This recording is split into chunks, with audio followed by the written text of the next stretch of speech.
Hello students.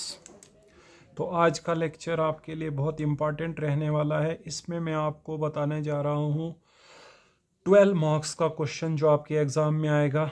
इससे पहले वाले लेक्चर्स में मैंने आपको 3 मार्क्स वाले क्वेश्चंस दिखाए थे, जैसे ट्राइंगल इनइक्वालिटी, सुप्रीमम और इन्फीमम निकालने के लिए आपके एग्ज़ाम में आता है 3 मार्क्स का। लेकिन आज मैं आपको बताऊँगा 12 मार्क्स का क्वेश्चन, ठीक है। तो स्टूडेंट्स शुरू करते हैं। सबसे पहले हम पढ़ेंगे फील्ड क्या होती है, फील्ड की डेफिनेशन पढ़ते हैं, फिर हम आपको बताएंगे 12 मार्क्स के लिए क्या क्वेश्चन आएगा। तो आप पूरा लेक्चर देखिए, ठीक है।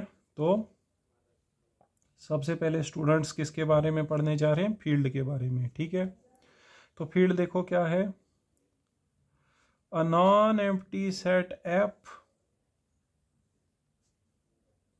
A non empty set F, ठीक है, having at least two elements,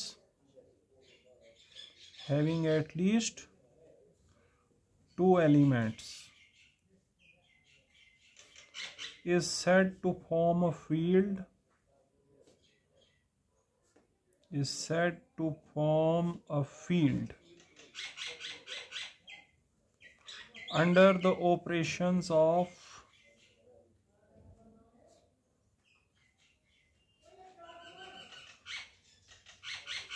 ठीक है, under the operations of addition and multiplication,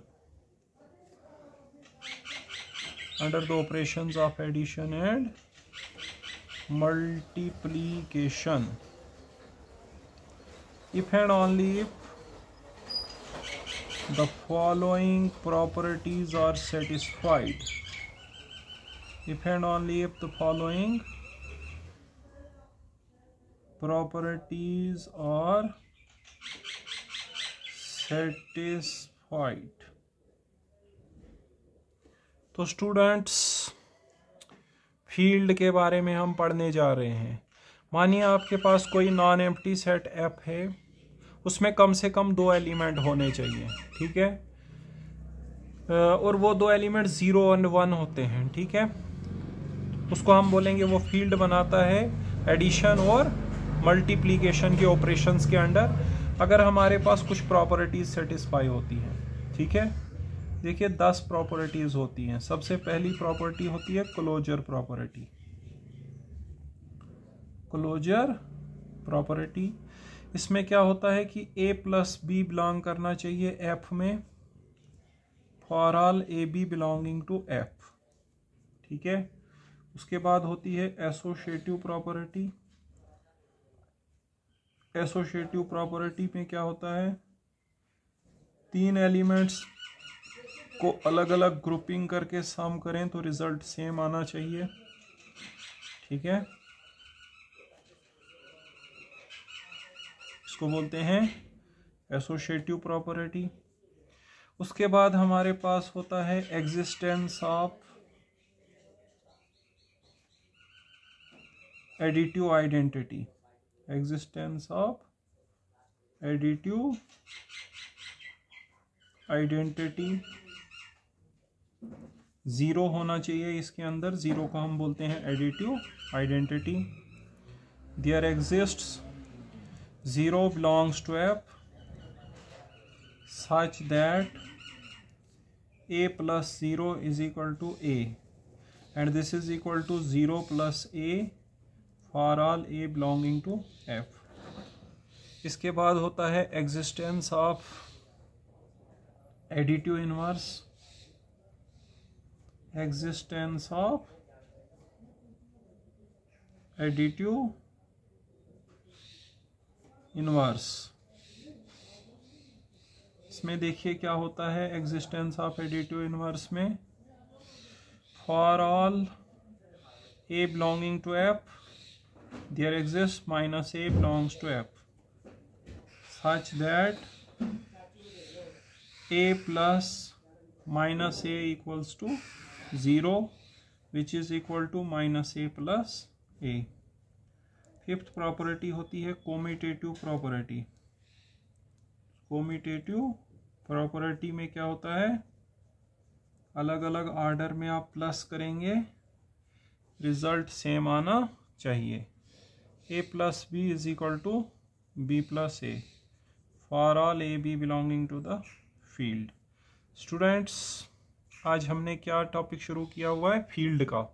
इस लेक्चर में मैं आपको 12 मार्क्स का इंपॉर्टेंट क्वेश्चन बताने वाला हूं जो आपके पेपर में पूछा जाता है। ठीक है, तो कोई नॉन एम्प्टी सेट एफ जो है जिसमें कम से कम 2 एलिमेंट होने चाहिए, 0 और 1 होना चाहिए, उसको हम क्या बोलते हैं? फील्ड। कौन कौन से ऑपरेशंस के अंडर? एडिशन एंड मल्टीप्लिकेशन, अगर ये प्रॉपर्टीज सेटिस्फाई होती हैं। फिलहाल ये 5 प्रॉपर्टीज मैंने अंडर एडिशन ली हुई है।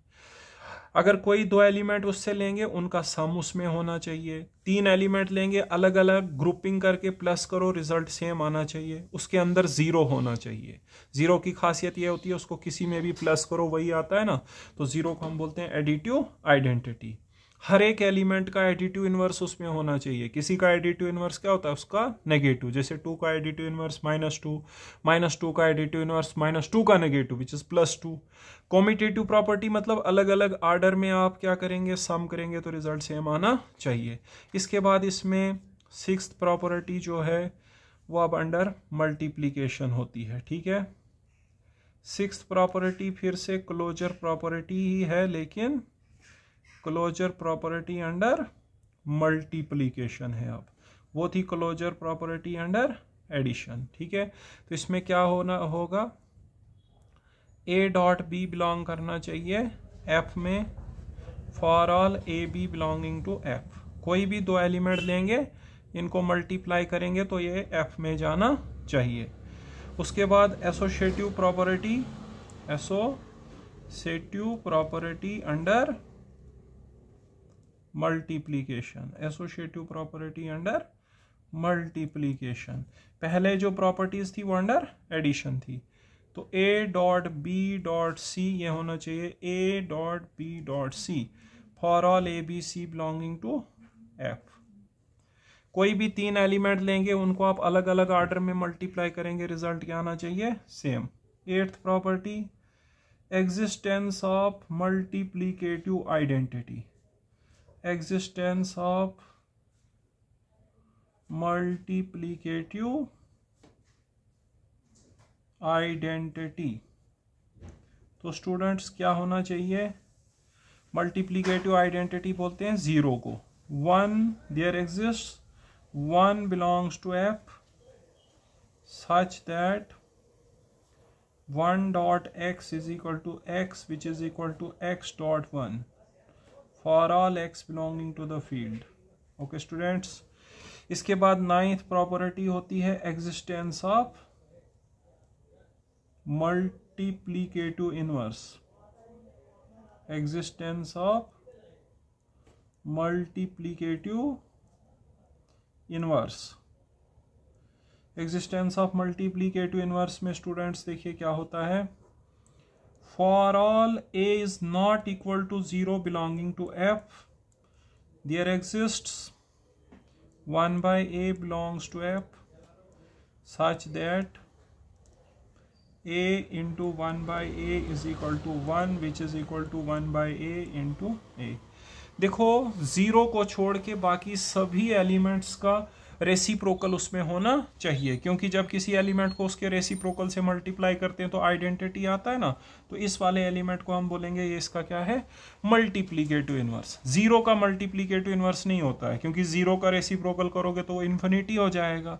या आप ऐसे देखो 0 को किससे मल्टीप्लाई करें तो 1 आए, वैसा कोई एलिमेंट नहीं है। उसके बाद हो गया हमारे पास कॉम्यूटेटिव प्रॉपर्टी। कॉम्यूटेटिव प्रॉपर्टी में हमारे पास होगा ए डॉट बी होना चाहिए हमारे पास B dot A for all A B belonging to field.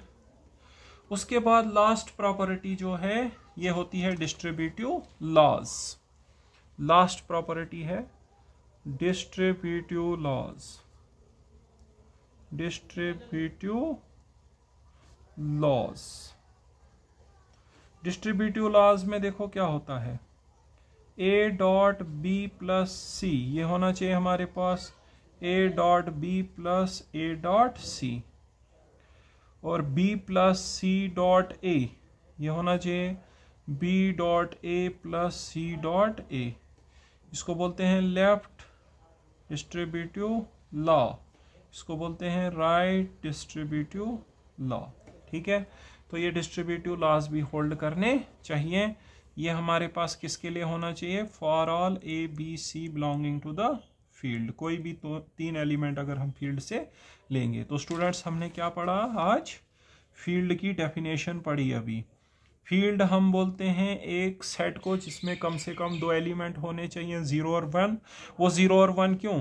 Additive identity और मल्टीप्लिकेटिव आइडेंटिटी तो होनी चाहिए ना, उसके अलावा तो वो कभी फील्ड बनेगा ही नहीं। ठीक है, और फील्ड के ऊपर 2 ऑपरेशंस होते हैं, एडिशन एंड मल्टीप्लिकेशन। ठीक है, तो कब बोलेंगे वो फील्ड बनाता है? जब 5 प्रॉपर्टीज अंडर एडिशन होनी चाहिए, 5 अंडर मल्टीप्लिकेशन होनी चाहिए। ठीक है, कौन कौन सी? Closure, associative, identity, inverse and commutativity. ठीक है, तो क्लोजर अंडर एडिशन या मल्टीप्लिकेशन क्या बोलती है? 2 एलिमेंट्स का सम या प्रोडक्ट करें तो उसमें जाना चाहिए।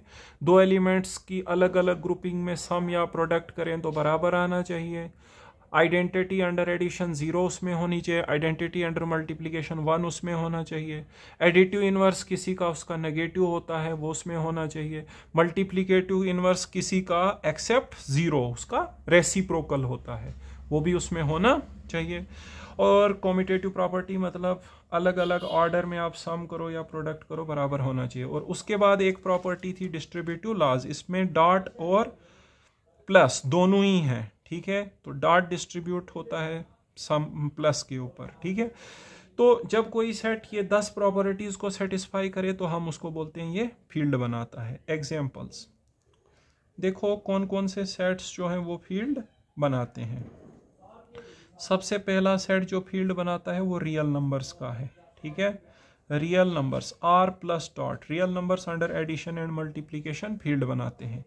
दूसरा सेट हमारे पास होता है रेशनल नंबर्स का, Q plus dot, rational numbers field बनाते हैं। ठीक है, तीसरा सेट होता है हमारे पास कॉम्प्लेक्स नंबर्स, कॉम्प्लेक्स नंबर्स जो हैं वो फील्ड बनाते हैं। ठीक है, अगर तुमसे कोई पूछ ले नेचुरल नंबर फील्ड क्यों नहीं बनाते हैं भैया, तो देखो नेचुरल नंबर में सबसे पहले एडिटिव इनवर्स ही नहीं होता है, एडिटिव आइडेंटिटी 0 ही नहीं होती, वो तो उधर ही फेल हो जाएगा। इंटीजर्स क्यों नहीं बनाते हैं भाई? इंटीजर्स में आपको पता है किसी का मल्टीप्लिकेटिव इनवर्स नहीं होता है, जैसे 2 का मल्टीप्लिकेटिव इनवर्स 1/2 होता है, वो जेड में बिलोंग नहीं करता है, वो फील्ड नहीं बना सकते हैं। बाकी रियल नंबर्स में देखोगे तो 11 की 11 प्रॉपर्टी सेटिस्फाई होंगी, रेशनल्स में भी होंगी और कॉम्प्लेक्स में भी होंगी। तो these are the most common fields, field of real numbers, field of complex numbers and field of rational numbers. ठीक है, इसके बाद मैं आपको बताता हूं एक प्रॉपर्टी जिसको हम बोलते हैं order completeness, completeness property, order completeness property of reals, या हम इसको बोलते हैं least upper bound property of reals, least upper bound property of reals, least upper bound property of reals. तो देखो order completeness property of reals या least upper bound property of reals क्या होती है? ये बोलती है कि अगर आप कोई भी नॉन एम्प्टी सेट लेते हो रियल नंबर्स का जो बाउंडेड एबो है, जो बाउंडेड एबो है, बाउंडेड एबो का मतलब सारे एलिमेंट क्या होने चाहिए? किसी से छोटे होने चाहिए। जैसे देखो मैं एक सेट लेता हूं 1, 1/2, 1/3 सो ऑन, यहाँ सारे एलिमेंट 1 से छोटे हैं, 2 से भी छोटे हैं, 3 से भी छोटे हैं, तो इसके तो बहुत सारे अपर बाउंड्स हैं। ठीक है, तो ये बोलता है कि अगर हमारे पास कोई बाउंडेड एबो सेट है, ठीक है, नॉन एम्प्टी होना चाहिए और बाउंडेड एबो होना चाहिए, तो ये बोलता है कि फिर उसका लीस्ट अपर बाउंड एग्जिस्ट करेगा ही करेगा। जैसे ये सेट क्या है? नॉन एम्प्टी है और बाउंडेड एबो है। कौन बाउंडेड एबो कर रहा है इसको? 1, 2, 3 वो इसके अपर बाउंड्स हैं, उनसे इस सेट के सारे एलिमेंट छोटे हैं। तो ये प्रॉपर्टी बोलती है फिर इसका लीस्ट अपर बाउंड होगा ही होगा। तो इसका लीस्ट अपर बाउंड सही में एग्जिस्ट कर रहा है, कितना एग्जिस्ट कर रहा है? 1। तो least upper bound property of reals क्या बोलती है? कोई भी non empty subset real numbers का जो बाउंडेड एबो होगा उसका लीस्ट अपर बाउंड एग्जिस्ट करेगा ही करेगा। ठीक है, तो यहां पे लिखते हैं क्या बताता है ये बताता है हमारे पास every non-empty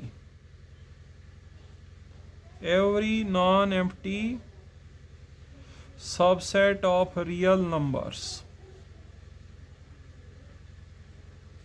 which is bounded above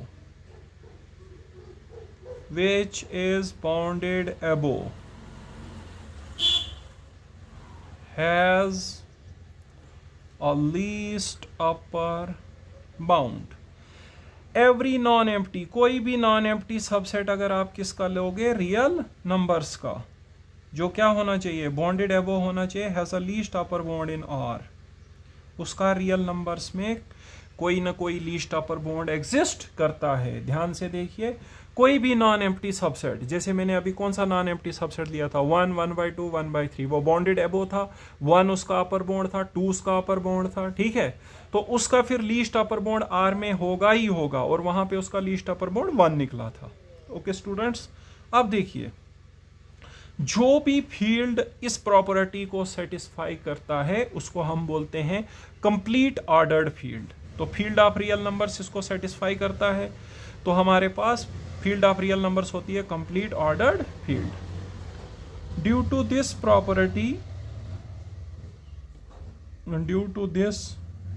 property the field of real numbers is called complete ordered field। complete ordered field, देखो, जो भी फील्ड ऑर्डर कंप्लीटनेस प्रॉपर्टी को सेटिस्फाई करती है उसको बोलते हैं हम कंप्लीट ऑर्डर्ड फील्ड। तो हमें जो फील्ड ऑफ रियल नंबर से ये कंप्लीट ऑर्डर्ड फील्ड है, क्यों है, क्योंकि कोई भी non empty subset real numbers का लेंगे तो उसका आर में लीस्ट अपर बॉन्ड होता ही होता है। तो क्वेश्चन जो 12 नंबर का आता है वो ये आता है कि जो फील्ड ऑफ रेशनल नंबर्स है वो कंप्लीट नहीं होती है, ये दिखाना होता है। शो दैट, देखिए 12 नंबर का सवाल जो मैंने बोला था लेक्चर के शुरू में, जो आपके पेपर में आएगा वो यही सवाल है। Show that the field of rational numbers is not complete,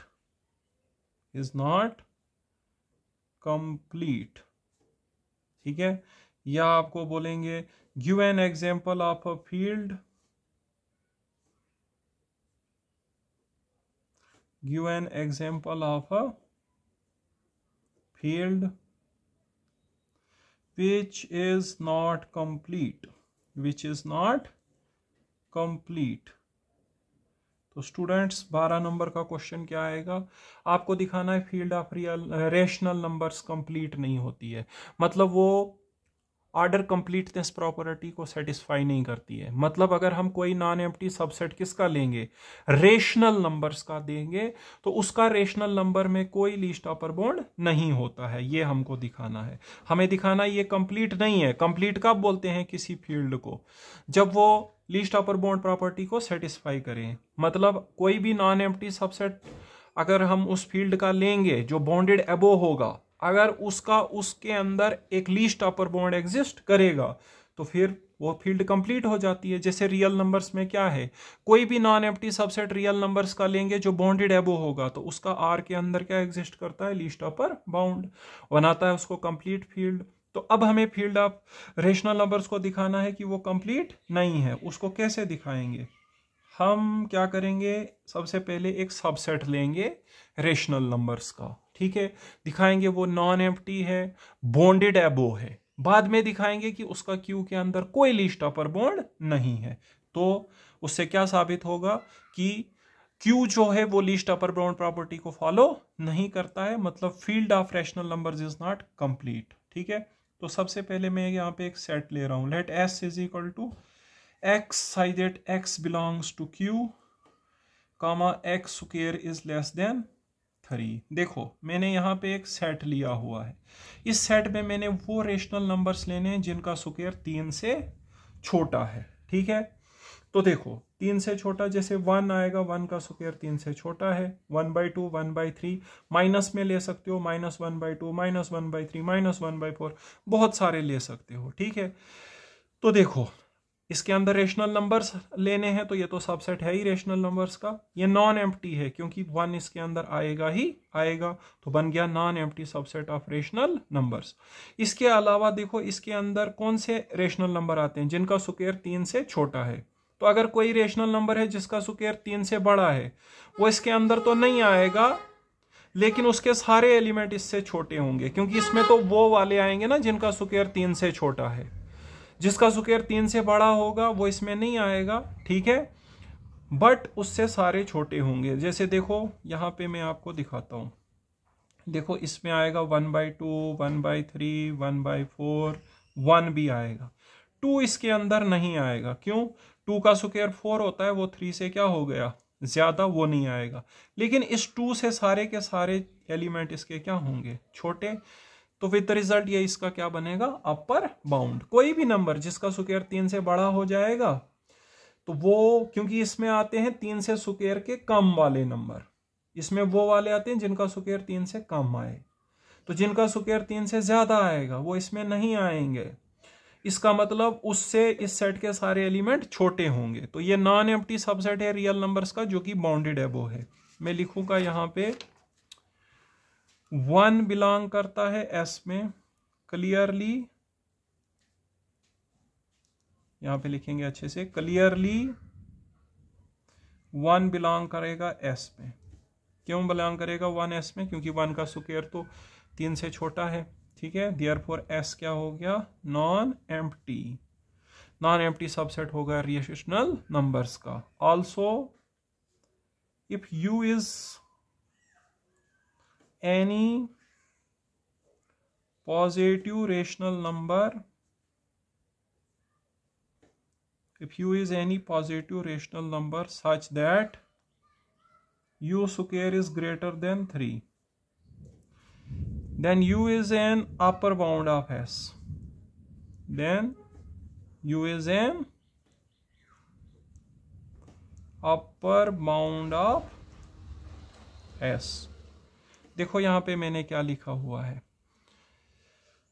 पहले याद दिला दूं मैंने यहां पे क्या किया हुआ है, सेट क्या लिया हुआ है, वो यहां लिखता हूं x such that x belongs to q, x square is less than 3। तो मैंने यहां पे इसके अंदर लेने हैं वो रेशनल नंबर्स जिनका स्क्वायर 3 से क्या है, कम, ठीक है। तो ये एक सबसेट है किसका, रेशनल नंबर्स का। नॉन एम्प्टी है क्योंकि इसके अंदर 1 बिलोंग करेगा ही करेगा। और जिस भी नंबर का स्क्वायर 3 से ज्यादा होगा, जैसे 2, 3, 4, 5, उससे इस सेट के सारे एलिमेंट क्या होंगे, छोटे, क्योंकि इसके अंदर कौन आएगा, जिनका स्क्वायर 3 से कम है। जैसे मैंने दिखाया भी था कौन आएगा इसके अंदर, जैसे 1 आएगा, 1/2 आएगा, 1/3 आएगा, 1/4 आएगा, -1/2, -1/3, और बहुत सारे आएंगे जिनका भी स्क्वायर 3 से कम है। 2 नहीं आएगा, 3 नहीं आएगा, क्यों, उनका स्क्वायर 3 से ज्यादा है, ठीक है। बट 2, 3 से ये सारे एलिमेंट क्या होंगे, छोटे, वो इसके क्या होंगे, अपर बाउंड्स। तो वही लिखा, if you is any positive rational number. Positive क्यों, नेगेटिव क्यों नहीं? देखो अगर हम अपर बाउंड नेगेटिव रखेंगे तो इसके अंदर तो पॉजिटिव वाले भी आते हैं ना, तो पॉजिटिव वालों को फिर अपर बाउंड से छोटा होना पड़ेगा। अपर बाउंड से सारे छोटे होते हैं ना, तो फिर पॉजिटिव वालों को नेगेटिव से छोटा होना पड़ेगा, जो पॉसिबल नहीं है। इसीलिए हमें यहाँ पे अपर बाउंड जो लेंगे वो पॉजिटिव ही लेना पड़ेगा। अगर अपर बाउंड नेगेटिव रखेंगे तो सेट के अंदर पॉजिटिव एलिमेंट्स हैं, पॉजिटिव एलिमेंट नेगेटिव से छोटे थोड़ी ना हो सकते हैं, तो इसीलिए अपर बाउंड पॉजिटिव ही रखना पड़ेगा। तो कोई भी पॉजिटिव रेशनल नंबर जिसका स्क्वायर 3 से क्या होगा, ज्यादा, वो इस सेट का अपर बाउंड आएगा। तो कहने का मतलब है ये जो सेट हमने लिया ये नॉन एम्प्टी सेट है रेशनल नंबर्स का, बॉन्डेड एबो है। अब अगर इस सेट का यहां पे लीस्ट अपर बाउंड होता फील्ड ऑफ रेशनल नंबर्स में, तो field of rational number complete होती, लेकिन हमें दिखाना है कि वो कंप्लीट नहीं है, तो हमें दिखाना पड़ेगा कि इस सेट का क्यू में कोई लीस्ट अपर बाउंड नहीं है, ठीक है। तो हम यहां पे लिखेंगे therefore S is non empty subset S is non-empty subset of rational numbers bounded above। ठीक है, अब हम क्या दिखाना चाहते हैं? We want to show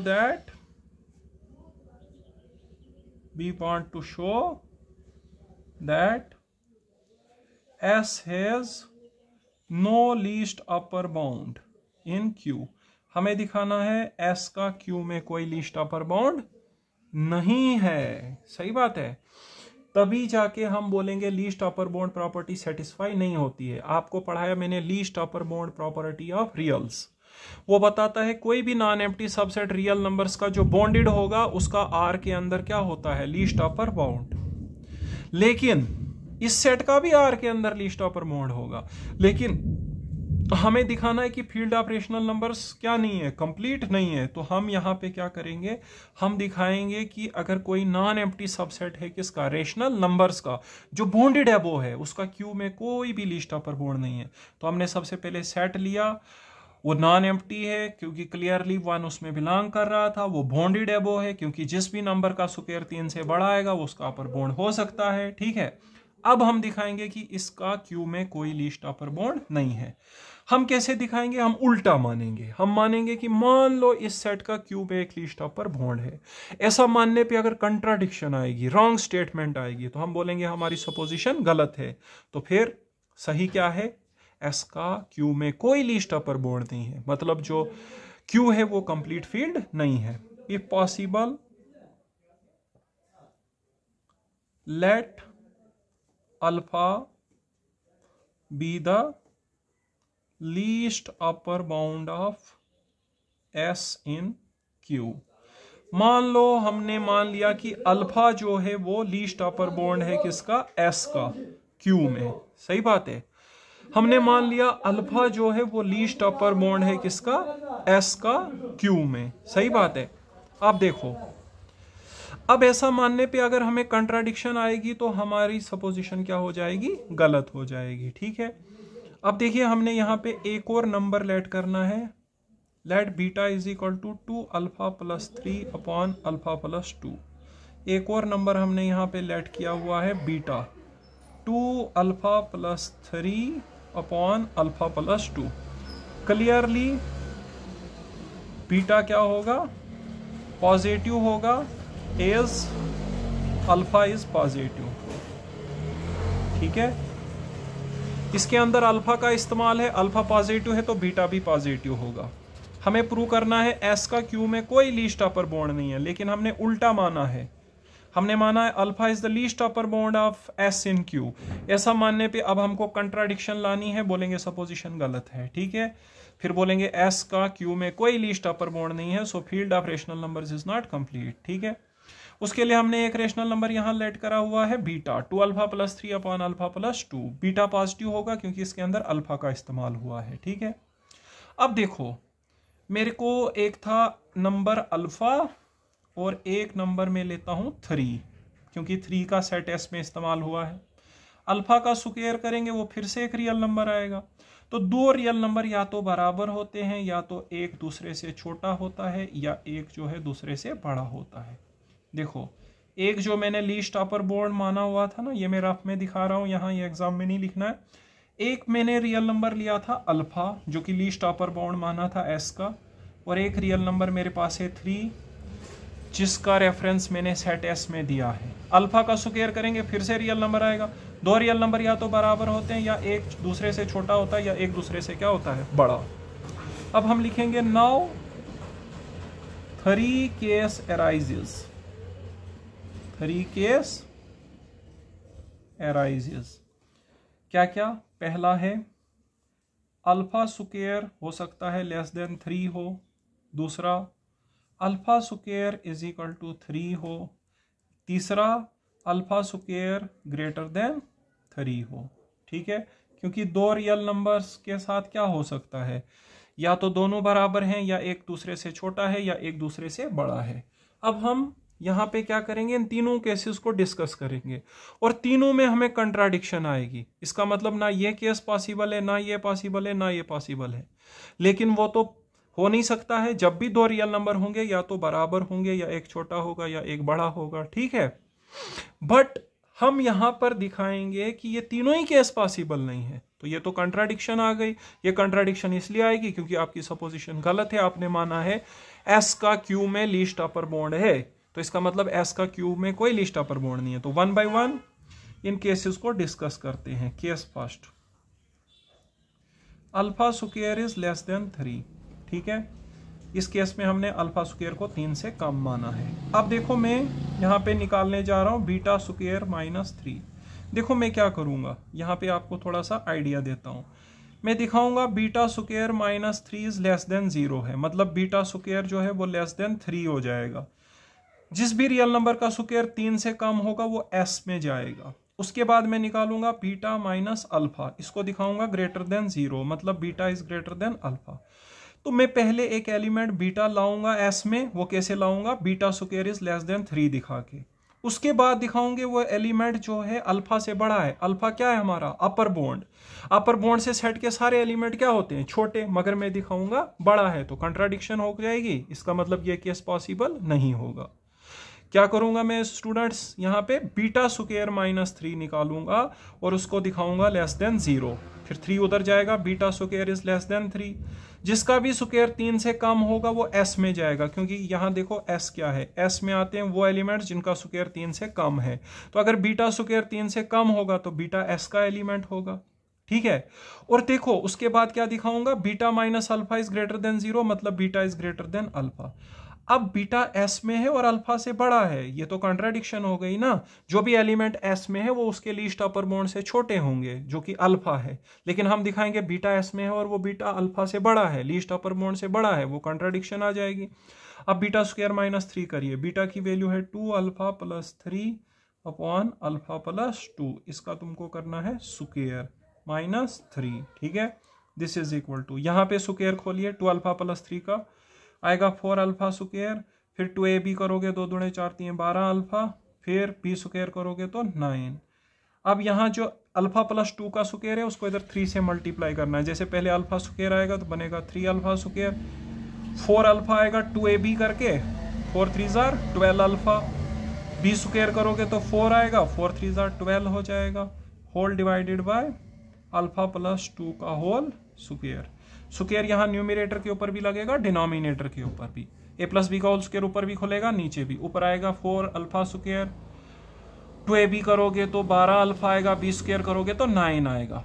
नीचे जो आएगा alpha square plus 4 alpha plus 4, उसको 3 से मल्टीप्लाई देना आएगा, 3 alpha square -12 alpha and then -12, ठीक है। अब देखिए यहाँ कुछ कट शट होता है, 12 अल्फा हो गया cancer. 4 alpha square minus alpha square कितने होते हैं, अल्फा स्क्वायर, 9 में से 12 गए तो 3 अपॉन अल्फा प्लस 2 का स्क्वायर, बीटा स्क्वायर -3 की वैल्यू है ये, बीटा स्क्वायर -3। बट ये वाला केस है अल्फा स्क्वायर 3 से छोटा है, तो मैं छोटे में से बड़े को क्यों करूंगा माइनस, उल्टा कर देता हूँ, बड़े में से छोटे को करूंगा, ठीक है। तो देखो मैं यहाँ पे क्या करूंगा, उसके लिए मुझे माइनस कॉमन करना पड़ेगा, तो मैं कर रहा हूं बीटा स्क्वायर -3। बीटा स्क्वायर -3 की वैल्यू मेरे को आई थी यहाँ पे alpha square -3 upon alpha plus 2 का होल स्क्वायर।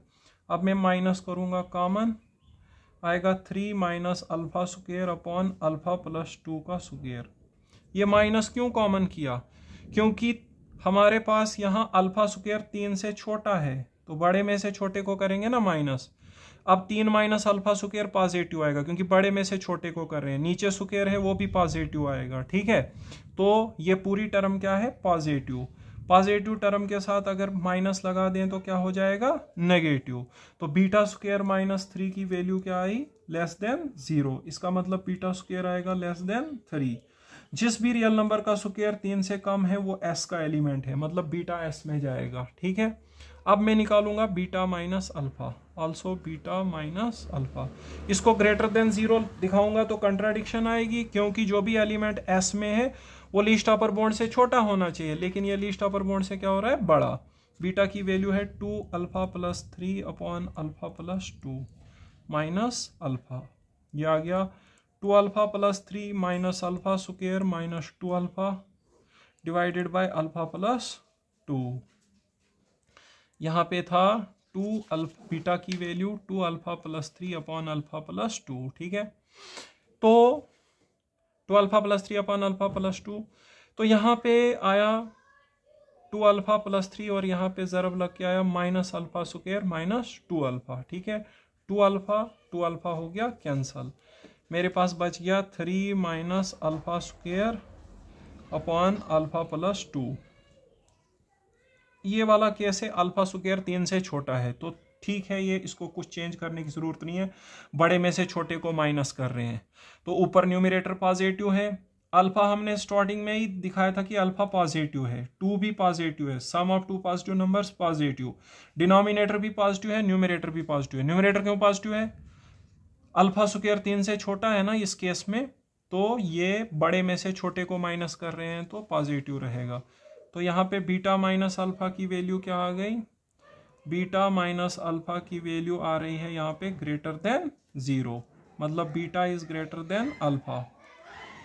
तो देखो बीटा एस में है and beta is greater than alpha, ये गलत स्टेटमेंट निकला। क्यों, जो भी एलिमेंट एस में होगा वो लीस्ट अपर बाउंड से छोटा होगा ना, ये अपर बाउंड से क्या आ रहा है, बड़ा, विच कंट्राडिक्ट्स दैट, किसको कंट्राडिक्ट करेगा, alpha is least upper, alpha is upper bound खाली लिख सकते हो, लीस्ट की हमें जरूरत नहीं है, alpha is upper bound of S, उस बात को ये कंट्राडिक्ट कर रहा है, क्योंकि जितने भी एलिमेंट सेट में होते हैं वो अपर बाउंड से छोटे होने चाहिए, ये अपर बाउंड से क्या आ रहा है, बड़ा, तो कंट्राडिक्ट कर रहा है। इसका मतलब this case is not possible. ये केस कौन सा था, alpha square is less than 3, तो ये वाला केस हमारे पास पॉसिबल नहीं है। उसके बाद दूसरा केस था alpha square is equal to 3, case number 2। Case number 2 है हमारे पास alpha square is equal to 3, ठीक है। यहां से सॉल्व करके अल्फा की वैल्यू √3 निकलेगी, ठीक है। तो √3 तो इरेशनल नंबर होता है, हमने अल्फा को क्यू का लीस्ट अपर बाउंड माना है ना, तो रेशनल होना चाहिए, तो ये केस पॉसिबल नहीं है, विच इज नॉट पॉसिबल। यहां पे लिखेंगे विच इज नॉट पॉसिबल, नहीं लिखेंगे, क्या लिखेंगे, यहां से अल्फा इज इक्वल टू √3 निकला, नीचे लिखेंगे which is irrational, which is irrational, therefore this case is not possible. आपने अल्फा को क्यू का लीस्ट अपर बाउंड माना है ना, तो मतलब अल्फा तो फिर रेशनल होना चाहिए, क्योंकि रेशनल में आपने लीस्ट अपर बाउंड माना हुआ है, बट यहाँ पे अल्फा की वैल्यू इरेशनल निकली, इसलिए ये केस पॉसिबल नहीं है। तीसरा case alpha square greater than 3 होगा। फिर से मैं यहाँ पे क्या करूँगा, फिर से यहाँ पे स्टूडेंट्स में निकालूंगा बीटा स्क्वायर माइनस 3। अब मैं दिखाऊंगा यहाँ पे beta square is greater then 3, तो कोई भी नंबर जिसका स्क्वायर 3 से बड़ा होगा वो एस का अपर बाउंड हो जाता है ना, तो बीटा बन जाएगा अपर बाउंड ऑफ एस। उसके बाद निकालूंगा बीटा माइनस अल्फा, उसको दिखाऊंगा ग्रेटर देन 0, तो मतलब beta is greater than alpha, ठीक है। तो बीटा माइनस अल्फा को लेस देन 0 दिखाऊंगा, मतलब beta is less then alpha. देखो पहले दिखाऊंगा beta square is greater then 3, जिसका भी स्क्वायर 3 से बड़ा होता है वो एस सेट का क्या होता है, अपर बाउंड। बाद में दिखाऊंगा beta is less then alpha, तो हमारा अल्फा तो लीस्ट अपर बाउंड है ना, उससे छोटा कोई अपर बाउंड नहीं हो सकता है, तो ये भी कंट्राडिक्शन आएगी। तो यहाँ पे भी हम निकालने जा रहे हैं बीटा स्क्वायर माइनस 3। अब हम वैल्यू कैलकुलेट नहीं करेंगे, पीछे कैलकुलेट करी हुई है, वो थी alpha square minus 3, alpha square minus 3 upon alpha plus 2 का होल स्क्वायर। अब देखो अल्फा स्क्वायर तो बड़ा है ना 3 से, ऊपर पॉजिटिव नीचे भी पॉजिटिव, तो बीटा स्क्वायर माइनस 3 क्या हो जाएगा, ग्रेटर देन 0। इसका मतलब beta square is greater then 3। जिस भी नंबर का स्क्वायर 3 से बड़ा होता है वो एस का अपर बाउंड है, देयरफॉर बीटा इज एन, वो हमने स्टार्टिंग में ही लिखा है, beta is an upper bound of S हो जाएगा। ठीक है, अब फिर से निकालेंगे बीटा माइनस अल्फा। अब फिर से क्या निकालेंगे, beta minus alpha, beta minus alpha निकालेंगे। बीटा माइनस अल्फा का भी वैल्यू हम निकाल के रखे हुए हैं पीछे पार्ट में। Beta minus alpha, beta minus alpha की वैल्यू हमको आई हुई थी students 3 minus alpha square upon alpha plus 2, 3 minus alpha square upon alpha plus 2। Beta minus alpha की वैल्यू पिछले वाले पार्ट से निकाली थी हमने। ठीक है, अब यहाँ पे तो अल्फा स्क्वायर 3 से बड़ा है, माइनस कॉमन करो। माइनस क्यों कॉमन किया, बड़े में से छोटे को घटाएंगे ना, तो अल्फा स्क्वायर बड़ा था इसलिए वो पहले लाया। अब अल्फा स्क्वायर बड़ा है 3 से, तो बड़े में से छोटे को करोगे तो पॉजिटिव, नीचे भी पॉजिटिव है क्योंकि अल्फा को हमने स्टार्टिंग में ही पॉजिटिव माना था, 2 भी पॉजिटिव है, ये पूरा पॉजिटिव है, पॉजिटिव के साथ माइनस लगाओगे तो नेगेटिव। तो बीटा माइनस अल्फा हो गया less than 0, which implies beta is less then alpha. तो यहां पर हमने क्या दिखाया स्टूडेंट्स, बीटा अपर बाउंड है किसका, एस का, लेकिन अल्फा से छोटा है, therefore beta is an upper bound of S and beta is less then alpha. ये कंट्राडिक्शन आ गई। ठीक है, बट इट कंट्राडिक्ट्स, किसको कंट्राडिक्ट करेगा, that alpha is least upper bound of S. ठीक है, इसका मतलब ये केस भी पॉसिबल नहीं है, this case is not possible. देखो अब कोई दो रियल नंबर हैं, या तो वो दोनों बराबर होंगे या एक छोटा होगा एक बड़ा होगा, ऐसा थोड़ी ना है कि कोई भी केस पॉसिबल नहीं होगा, उनमें से एक ना एक तो पॉसिबल होना चाहिए था। तो ऐसा क्यों हो रहा है, ऐसा इसलिए हो रहा है क्योंकि हमारी सपोजिशन क्या है, रॉन्ग है। हमने माना था alpha is the least upper bound of S in Q, it means S has no least upper bound in Q, so the field of rational numbers is not complete. तो हम यहां पे लिखेंगे from the above three cases, from the above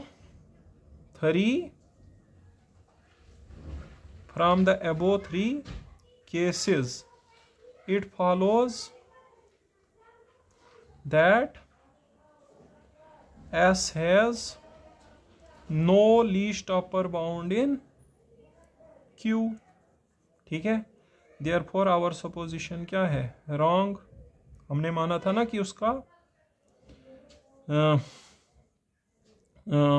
यहाँ पे supposition wrong लिखने की जरूरत नहीं है। ठीक है, वो फिर पहले लिखना पड़ेगा। From the above three cases it follows that S has no least upper bound in Q, therefore Q is not complete.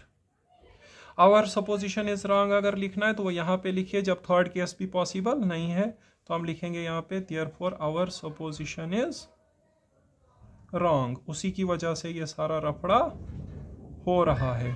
और फिर यहां पे लिखेंगे from the above three cases it follows that S has no least upper bound in Q, therefore Q is not complete. तो बहुत ही important question है students, आपके एग्जाम में आएगा, वो भी 12 नंबर का। एक बारी इस क्वेश्चन को थोड़ा रिवाइज कर लेते हैं। ठीक है स्टूडेंट्स, थोड़ा सा कहाँ से स्टार्ट था इसको हम लिख लेते हैं। ये देखिए यहाँ से स्टार्ट था, हमें दिखाना है कि जो field of rational number say that is not complete, मतलब वो लीस्ट अपर बाउंड प्रॉपर्टी को फॉलो नहीं करेगा।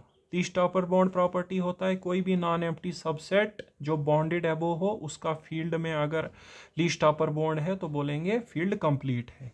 तो सबसे पहले एक सबसेट लिया हमने रैशनल नंबर्स का, ये नॉन एम्प्टी होगा क्योंकि इसमें 1 आएगा ही आएगा, 1 का स्क्वायर 3 से छोटा होता है ना। और जो भी नंबर जिसका स्क्वायर 3 से बड़ा है उससे इस सेट के सारे एलिमेंट छोटे होंगे, मतलब वो इसका क्या होगा, अपर बाउंड। ठीक है, तो ये बन गया non empty subset of rational numbers bounded एबो। अब हम दिखाएंगे कि इसका कोई भी लीस्ट अपर बाउंड नहीं है क्यू में। तो हम उल्टा माने थे यहाँ पे कि मान लो अल्फा इसका लीस्ट अपर बॉन्ड है, ठीक है, ये अल्फा यहाँ पे पॉजिटिव होगा, ठीक है, यहाँ पे लिख देंगे क्लियरली अल्फा इज पॉजिटिव। क्यों? ये बात मैंने आपको पहले ही बताई थी, क्योंकि देखो अपर बॉन्ड से सारे एलिमेंट छोटे होते हैं। अगर अपर बॉन्ड नेगेटिव होगा तो सेट में पॉजिटिव एलिमेंट्स भी है ना, पॉजिटिव एलिमेंट नेगेटिव से छोटे कहाँ होते हैं, तो इसलिए अपर बॉन्ड को पॉजिटिव ही रखना पड़ेगा, ठीक है। उसके बाद मैंने यहाँ पे क्या किया, एक और रियल नंबर लिया हुआ है beta, 2 alpha plus 3 upon alpha plus 2, ये भी पॉजिटिव होगा क्योंकि अल्फा पॉजिटिव है ना। अब देखो अल्फा का स्क्वायर करोगे एक रियल नंबर बनेगा, 3 एक और रियल नंबर है, 2 रियल नंबर या तो बराबर होते हैं या एक छोटा होता है एक बड़ा होता है, तो यहाँ पे 3 केस हो सकते हैं।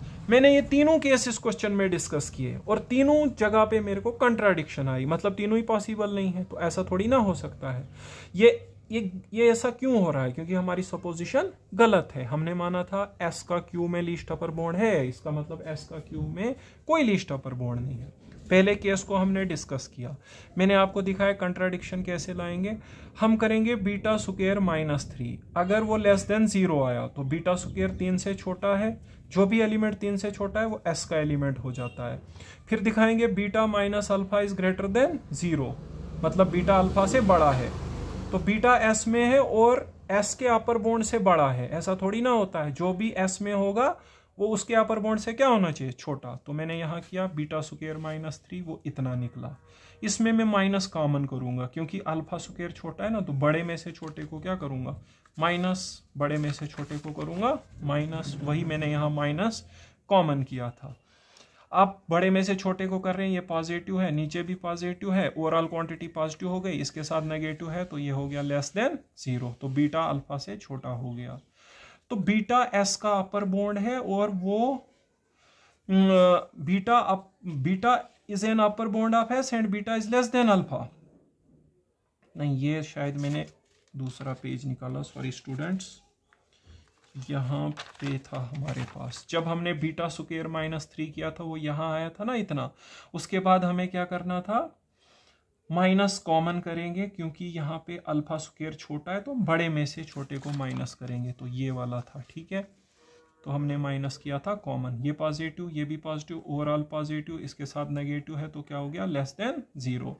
Beta square is less than 3, beta belong कर गया एस में। उसके बाद मैंने निकाला beta minus alpha, beta minus alpha आया ये, यहाँ पे 3 अल्फा स्क्वायर से बड़ा है क्योंकि ये केस है alpha square is less than 3, तो मतलब ये ऑलरेडी पॉजिटिव है, नीचे भी पॉजिटिव है क्योंकि alpha is positive, 2 is positive, so their sum is positive, so beta minus alpha is greater than 0 आ रहा है, मतलब beta is greater than alpha.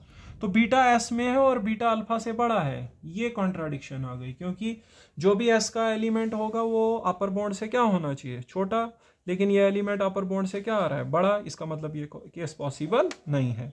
इसके बाद दूसरा केस हमने किया जब अल्फा स्क्वायर 3 होगा, वहां से अल्फा निकला √3 जो कि इरेशनल है, हमें रेशनल चाहिए लीस्ट अपर बॉन्ड, इसका मतलब ये केस भी पॉसिबल नहीं है। तीसरा केस जब अल्फा स्क्वायर 3 से बड़ा है, तब फिर से मैंने बीटा स्क्वायर -3 निकाला, बट इसकी मैंने वैल्यू पीछे केस में निकाल के रखी थी इतनी, वो डायरेक्ट लिख दी। अब यहाँ पे अल्फा स्क्वायर 3 से बड़ा है तो यहाँ माइनस कॉमन करने की जरूरत नहीं है क्योंकि बड़े में से छोटा निकल रहा है, ऊपर पॉजिटिव नीचे positive, overall positive, beta square is greater then 3। आपको स्टार्टिंग में मैंने लिखा था क्वेश्चन में कि जिसका भी स्क्वायर 3 से बड़ा है वो सेट एस का क्या है, अपर बाउंड, ये सेट एस का क्या निकला, अपर बाउंड। उसके बाद निकाला बीटा माइनस अल्फा, उसकी भी वैल्यू हमने निकाल के रखी हुई थी। अब हम इसमें क्या करेंगे, माइनस करेंगे कॉमन, ठीक है। माइनस जब हमने कॉमन किया, क्यों कॉमन किया, क्योंकि अल्फा स्क्वायर 3 से बड़ा है तो अल्फा स्क्वायर पहले होना चाहिए ना, तो ये बड़े में से छोटे को करेंगे पॉजिटिव, नीचे भी पॉजिटिव, ओवरऑल पॉजिटिव, पॉजिटिव के साथ नेगेटिव लगाओगे तो क्या हो जाएगा, लेस देन 0, तो यहाँ से बीटा निकला लेस देन अल्फा। तो यहाँ पे हमने क्या दिखाया, बीटा अपर बॉन्ड है एस का और बीटा अल्फा से छोटा है, तो ये किसको कंट्राडिक्ट करेगा, alpha is the least upper bond of S, upper bond से अल्फा सबसे छोटा अपर बॉन्ड है, ठीक है, उससे छोटा कोई अपर बॉन्ड नहीं हो सकता है, लेकिन हमने दिखाया बीटा ऐसा अपर बॉन्ड है जो अल्फा से भी छोटा है, ये केस भी पॉसिबल नहीं है। तो तीनों केस पॉसिबल नहीं है, ऐसा नहीं हो सकता है। ये इसलिए होता है क्योंकि हमारी सपोजिशन गलत है। तो इन तीनों केसेस से हम क्या कंक्लूड कर सकते हैं, S has no least upper bound in Q, so Q is not complete. ठीक है, हमने जो यहाँ पे कंट्राडिक्शन लाई जब हम केस डिस्कस कर रहे थे alpha square is less than 3 और alpha square is greater then 3, in cases में हमने क्या निकाला, बीटा स्क्वायर माइनस 3 और बीटा माइनस अल्फा। यहाँ पे हमने इसको दिखाया लेस देन 0 और इसको ग्रेटर देन 0। क्यों, यहाँ से फिर बीटा स्क्वायर लेस देन 3 हो जाएगा, जिसका भी स्क्वायर 3 से कम होता है वो एस का एलिमेंट होता है, और यहाँ से फिर beta is greater than alpha. तो बीटा एस में है और अपर बाउंड से बड़ा है, वो गलत है। जो भी एस में होगा वो अपर बाउंड से छोटा होना चाहिए। यहाँ फिर से बीटा स्क्वायर माइनस 3 किया हमने, यहाँ पे हमने इसको दिखाया ग्रेटर देन 0, मतलब beta square is greater then 3। जिसका भी स्क्वायर 3 से बड़ा होता है वो अपर बाउंड हो जाता है, बीटा बन गया अपर बाउंड ऑफ एस। उसके बाद हमने निकाला बीटा माइनस अल्फा, उसको दिखाया लेस देन 0, तो beta is less then alpha. Beta S का अपर बाउंड है बट वो लीस्ट अपर बाउंड से भी छोटा है, ये कंट्राडिक्शन आ गई। लीस्ट अपर बाउंड का मतलब ही होता है जो सबसे छोटा अपर बाउंड होता है। तो इस तरह से हमने कंट्राडिक्शन लाई थी, ये मैंने ऐसे ही थोड़ा आपको फिर से कंसेप्ट बताया। ठीक है, ओके स्टूडेंट्स, तो ये लेक्चर बहुत इंपॉर्टेंट है, इसमें आपको 12 मार्क्स का क्वेश्चन बताया गया है। आने वाले लेक्चर्स भी इंपॉर्टेंट है, उनमें भी हम आपको 12 मार्क्स वाले क्वेश्चंस बताएंगे। ओके स्टूडेंट्स, आप ज़्यादा से ज़्यादा लोगों को मेरी वीडियो शेयर करिए, अपने कॉलेजेस में शेयर करिए, अपने फ्रेंड्स के साथ शेयर करिए, चैनल को सब्सक्राइब करिए। ठीक है, okay students, thank you students.